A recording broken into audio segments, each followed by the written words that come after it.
Tribune du peuple, 100% désir du peuple.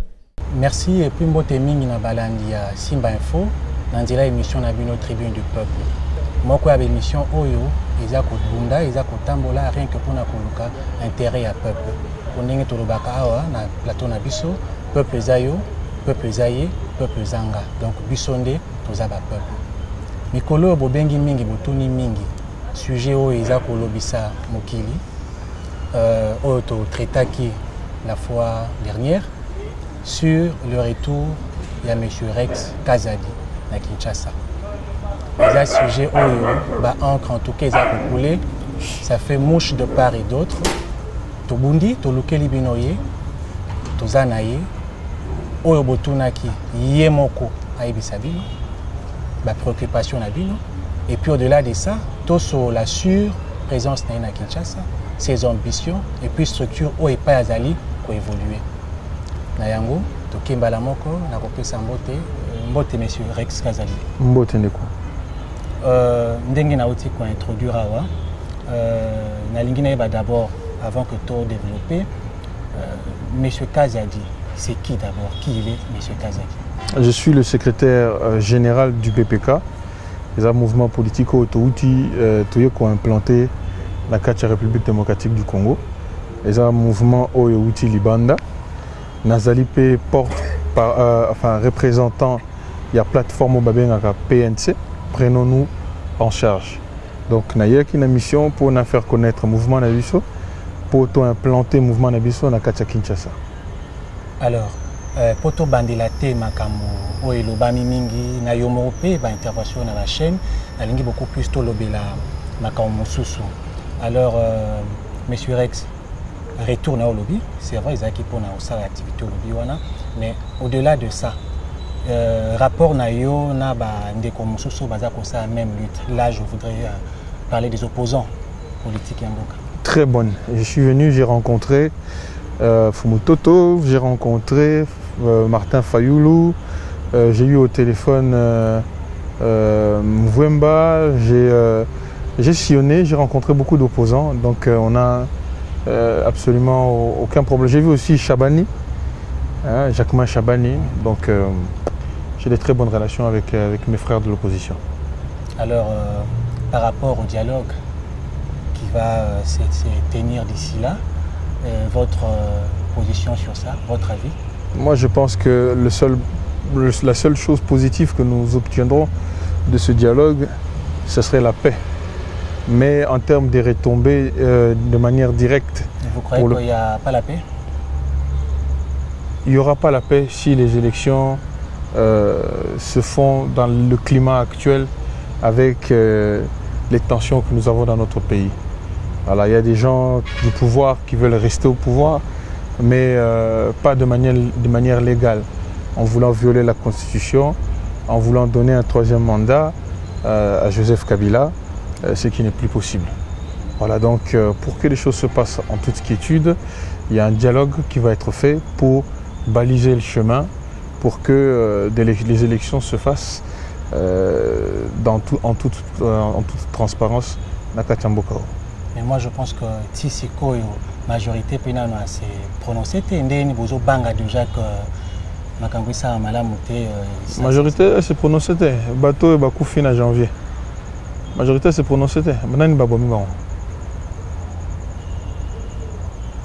quel intérêt? Est-ce intérêt à l'opposition ou intérêt à pouvoir?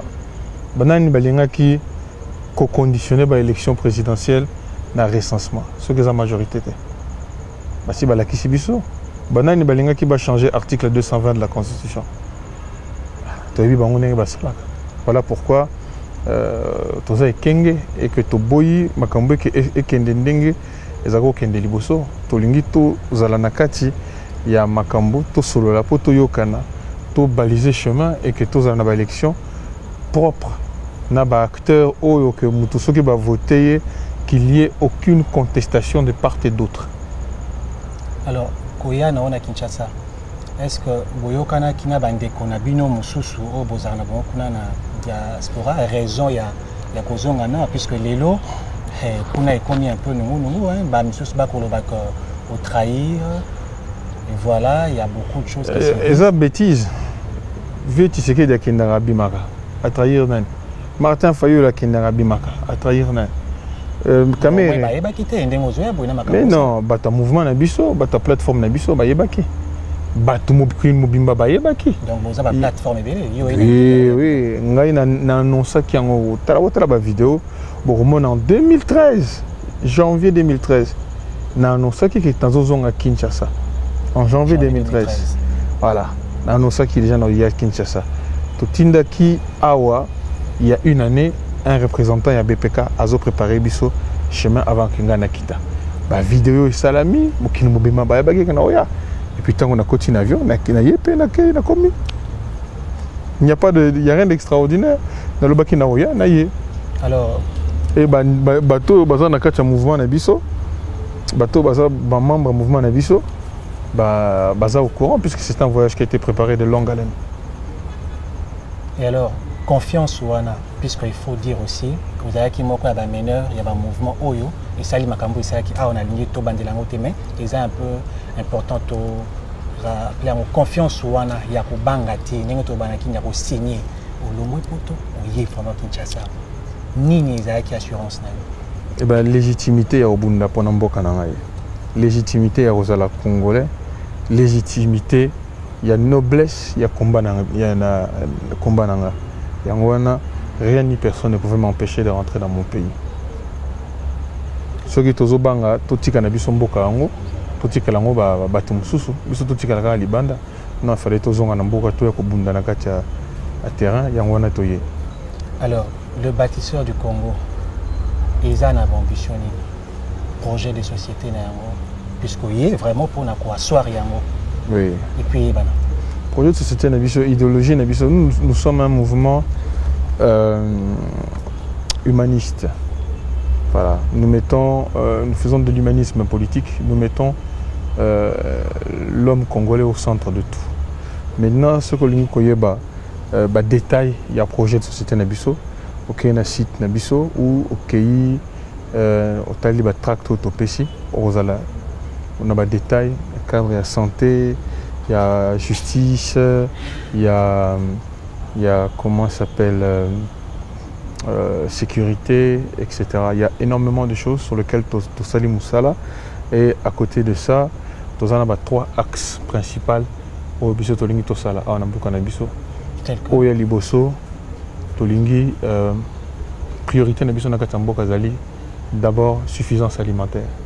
Namboko Batubaliaka bien te. Nous Baliaka même te. Et c'est normal te Nambo Kanabiso que to importaka. 90% il y a de nourriture na biso à libanda. Normal qu'on ne mange pas notre on ne produit avec le parc agricole il y a Bukangalondo et kokite pour nabino. Donc tout c'est là que va semer, va planter pendant ce temps tu fais quoi? Mais basé là kaka pour au pebino bokosa et aussi un rafo rosela bon ba oli mabele bolo mais bon bazar on a depuis 15 ans. Pas ni basala qui en il y a 15 ans. Il y a 10 ans. Il y a 5 ans. Il y a 2 ans. D'accord. Deuxième point, suffisance alimentaire et... L'autosuffisance alimentaire, il faut que tous à la producteur il y a propre nourriture na biso. To liate biloko outil libanda 90% de biloko to liaka et outil à libanda. To ko ça là-bas élevage te, to ko ça là-bas plantation te. Donc c'est pas normal. À côté de ça, c'est l'éducation. L'éducation c'est l'avenir du Congo. L'éducation c'est la base de tout. Celui qui est tous hommes, femmes capables de lobby rechanger le Congo, il faut éducation et ça là, il y a un niveau. Ok, il y a une unique, ok, la place au Tali, l'université au Congo, et ça lamentable. Beta tourne à l'université, rien que kaka en Angola. Au moins un niveau, un degré, une capacité à étudiants. Il faut donner les conditions optimales pour que les étudiants puissent réellement battre correctement. Troisième axe de changement prioritaire pour Nabiso, c'est la santé. Namboka pour tout et n'importe quoi. Mais la base de tout dans le cadre de la santé, c'est la prévention. Prévention, c'est la nini. Pas saleté, tout le monde a égout, place, tout bazotekisa kolia nassé alors que poto ya salité zawana. Donc les gens bakoyaka malade sans le vouloir. Tous les jours bazomona même té bactéries na ba saleté ezali ozo comme ça bon maladie. Et après ça ceux qui ba commis sur malade pour ba soigner bango oza makambo ba hôpital local ba hôpital du cinquantenaire oyo ba hindou bazo boma bande ko na biso bazo beta ba ministre de la santé na biso. Ce n'est pas des histoires, bon, au moins on a parlement. Est-ce que ça, c'est un système de santé qui fonctionne? Et puis, prix, il y a des soins. Donc, biso, priorité na biso, c'est la santé pour tous. Et faire en sorte que ça soit le plus accessible à tous. Le prix est à la penza que Montoyo, soka gagnaka $20, à Korobimisa, $10 à soigner moi nanae. Vraiment pour n'importe quelle maladie. Et l'État a foutu à Sungaï, va soigner. Voilà l'axe prioritaire. Pour le reste, vous en avez des détails économique, etc. Nakatia site internet Nabiso, patriote Congo.bpk. Ok. Au salaki descend moko kende ko pesa badon et pas yabana. Ezaki na compte structure ni. Wana ezali na compte privé et personnel. Okay. Et voilà, je ne vais pas en faire publicité. En tout cas, ce sont les oubliés du Congo. L'orphelinat s'appelle Sanga. Et la merveilleuse femme qui s'occupe de cette association s'appelle Victorine. Elle n'est pas seule. Elle a maman Moussoussou Bazo aidé, Bazali Peba bénévole, Bazo s'occuper de 94 enfants. Donc pour nous vraiment longo ni pour na maman wana nazo féliciter bango makasi. Yango na fallait impérativement na kenota la bana na biso au baza côté kuna. OK. Merci. Alors tozako kita puisque oise émission ya peuple, biso toza amituna, c'est vrai. Mingi utaka pe pana bango. Tozako ça descente chez les parlementaires debout na limité, tokende koyoka bango. Memela bango monsieur Rex Kazadi bango moko basoana batuna mituna et puis toyoka bango après la suite tozongi na plateau. Tribune du peuple 100% désir du peuple.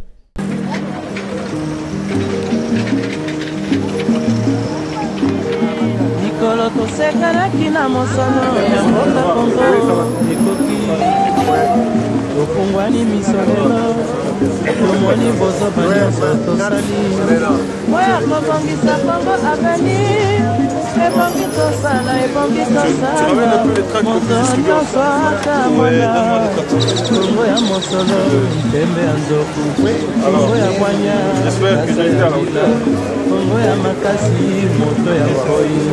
C'est quoi le sujet du jour? Vous avez dit que le pouvoir venir pour débattre, pour échanger. Est-ce que tu vois le pouvoir ici? Là,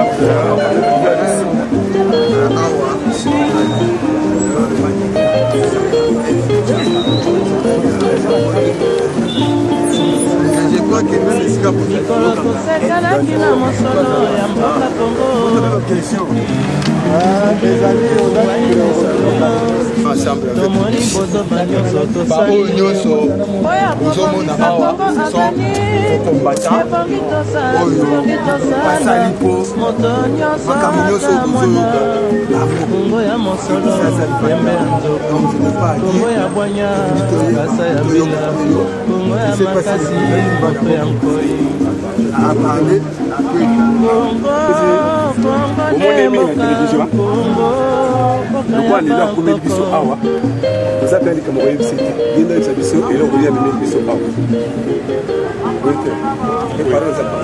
en tout cas, on a représentant Baninga et Belé Oyo Bazana Poto. Après, combattant Moussoussou Oyo Bazana Poto. Biso tous les combattants Tobandi Makambu Masolo Simanabino parce que les combattants babanda d'abord nakati ya UDPS. UDPS c'est beau type bana Moussoussou, ba structure Moussoussou, Makambu Moussoussou. Nakoki kokende te koya awa na kin sans namona ba combattant mou, c'est la moindre des choses. Donc tout ça moi Moussala, du coup tout comme na souka à ce jour. Donc il fallait impérativement d'ailleurs rencontrer Baninga, peut-être mettre au clair aussi un certain nombre de choses pour cela là, pour échanger entre frères, surtout que mon équipe na télévision soutien positif kendaki na poto na bande mususu oyo ba défendre qui biso et ba défendre qui Moussala Otifosala pendant que nous étions attaqués na bachala mwana na ba musiciens na batu ya pouvoir ba Itisombe etc. ba menace autozui depuis que tokomi awa bon na ba désinformation mususu oui toye tozui bambongo tokomi boye etc. biso to ba terrain qui m'a raté. Les plus difficiles, c'est d'être ici avec des hommes intelligents, capables et qui se battent depuis très longtemps et qui veulent réellement le changement. Les combattants, ils sont belés. Tous les mon côté. Il faut que les combattants, ils soient côté. Les combattants, ils soient awa. Les combattants, ils sont parce que solo la gana binoté, tout le monde a fait action na bino, balaksango na ba télévision té. Donc to yeba raté ceux qui bo salaka ou ceux qui to sala raté. Biso kuna to salaka ba marche, mususu ba kanga bango ba kotsa bango ba boloko. Mususu ba beta bango. Oui, en Europe on souffre pour na mboka na biso. Donc awape bino pe bo salaka ba action mais il n'y a pas d'interconnexion. Nakanisi il faut interconnexion na et salama. To échange aussi bien des informations que les actions et les réflexions politiques. Nous voulons le pouvoir, il faut que nous arrachions le pouvoir dans la main de ces gens-là. Ouais. Voilà. Bon.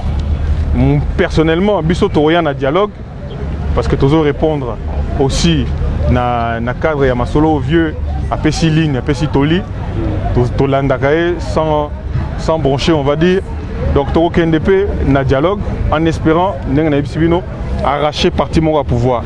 Il faut que boyeba que l'air moko bino faut bozala pe na batu na bino quelque part. Soki bakangi muninga boyeba que mutu na biso moko combattant moko azala na place moko boye. Et koko aider biso ne serait-ce que dans la vie, dans le quotidien. Parce que les lots, on est démunis. On est nulle part, on n'a rien, ils possèdent tout, ils ont toute la force, ils ont tout le pouvoir et on est victime de ces gens-là. Le dialogue, ça ne servira qu'à ça et surtout, et qu'on permettre Bissoto préparer réellement l'élection, il y a propre, sans malou na bateau na nyoso. Toko pona penza, bateau ya biso, toko tia na ba place où il faut pour que dans une année ou deux, tourner des élections libres et démocratiques. Parce que les lots, ndeko mususu bazobo ya dialogue, bah éviter que par exemple Kabila rekene na 2016. Celui Kabila a en 2016 et que Baché Libiso la mère Mende. Tu gagnes ni. Tu liquides sous pendant 5 ans. Ceux qui sont au Baché Minako.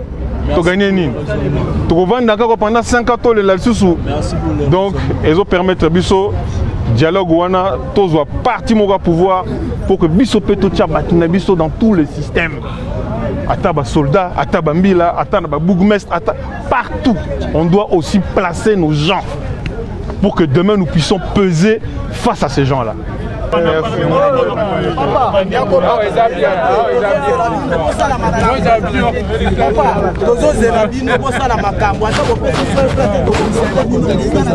pour les questions. Tribune du peuple, 100% désir du peuple. Balandi ya Simba Info, Balandi ya Tribune du peuple. Bino moro boyoki. Et puis bomoni. Surtout ça makambo baksali susute. Et tikali yemoko a complété ce qui a dans l'eau bakisa. Alors, monsieur Rex, touti na descente au solo lina bande konayo. Batuni o bakoye kotuna. Est-ce que vous avez l'eau bakisa par rapport à tout ce que tu as entendu là-bas? Nazaki très content, on a rencontré bande konanga, bande mususu bazaki ko supporter biso.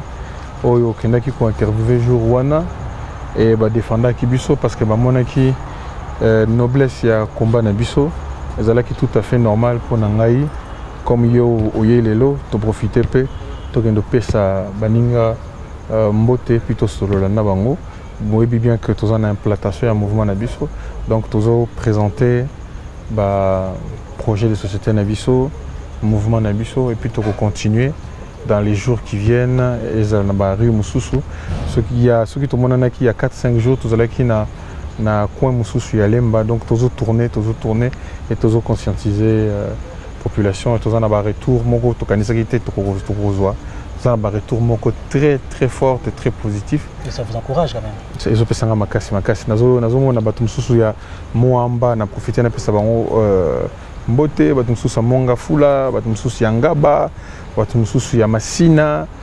Donc batu mususu ba profiter même basala ba comité ya bango moko pour accueillir biso. J'aurais pas le temps matériel na kende place nyoso mais na profiter na pesa bango mbote tozozonga tokoya to poser ba structure na biso et puis to tourner ba place nyoso bandeko na biso bazozela biso. Alors un mot peut-être na bandeko na yo oyo tiki kuna libanda na balandi nyoso ya Simba Info. Merci mingi bato yo baza ko s'inquiéter pour ngai bato yo bazo komela biso bato yo bazo yoka ba menace makambo tozo vivre to ye awa na kawa ya combat eza facilité psychologiquement eza très difficile mais bobangate bato bazo lo ba agressinga tout ça c'est des bêtises tous en la discipline de faire on fait pas n'importe quoi on va pas n'importe où puis tous en la légitimité d'être dans Katambo Canabiso. Donc merci beaucoup il y a soutien moral au Bozo Pesabiso. Merci monsieur Rex pour la disponibilité na yo balandi ya Simba Info na tondi bino otondi to komi na soka entretien na biso. Là je remercie l'équipe technique de Simba Info, de Okikwedi, Ezekias Mlopo et puis le PDG Alain Zongo en Allemagne. Merci pour l'initiative et puis pour Moussanding Ezako Kende. Pour ce qui reste, Tokutani Mbalasi, ma pour le numéro Moussous. Merci.